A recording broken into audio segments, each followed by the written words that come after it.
Hello everyone, it's Sean again. What we've seen in the market this past month has been nothing but spectacular. We've never seen a recovery this huge and so quick. I personally don't know if it'll be sustained in the short term, but long term I'm overall bullish. If just a single tweet by Donald Trump can make the market change so quickly, what's to say that something else won't do the same? This is a rally backed by opium, backed by policy, and we're not seeing the Fed inject liquidity like we did back in 2020.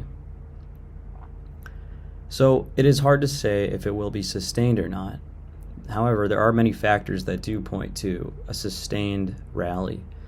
First of all, Donald Trump and the administration have gone ahead and talked with China. They have been able to get a trade agreement, at least in the short term, and I believe that they'll continue to get trade agreements with other countries as well. The whole purpose of this was to basically flatten the playing field and lower tariffs in other countries.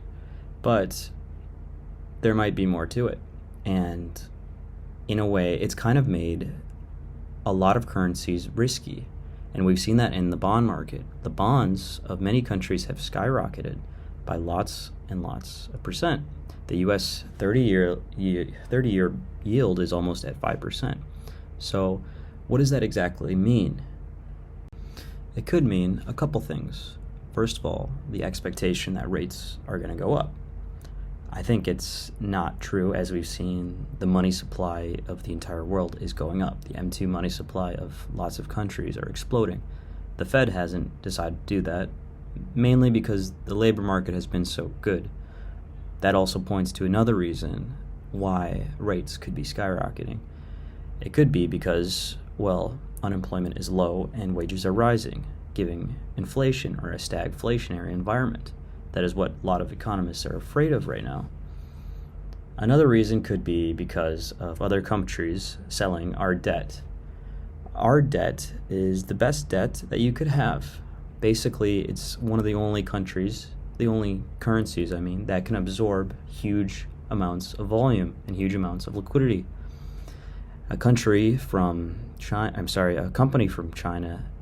that does business with the US might not want to bring it back to China due to capital controls, or because the Chinese government might not allow it. They might not be able to put it in Japan because maybe Japan can't absorb that liquidity. They can't put it in another currency because it can't absorb the liquidity maybe.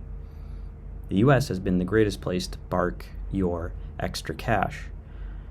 Well, that's just another reason why that is the case. However, in my opinion, I think this has to do more with a secular change in how the world is being run now, at least how money might change in general.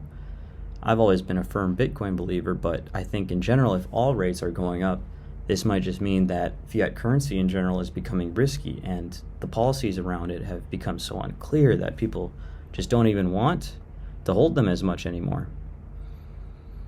Well, that's why I think, Bitcoin will benefit definitely from this, as well as other alts. As we've seen, altcoin season is starting, and it is booming.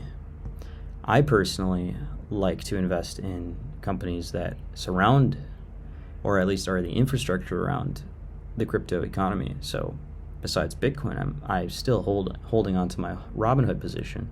I'm even adding to it. I think the PE is so low to what is the potential that it can have, as well as other companies such as Hyperliquid. Hyperliquid is an amazing company given its valuation to the amount of revenue it generates. There's a lot to consider here. However, I do think we have so much positive going for us that it is likely that this will be sustained. Short term, we might have a pullback, and I'm looking to buy more on the dip. Thank you for listening.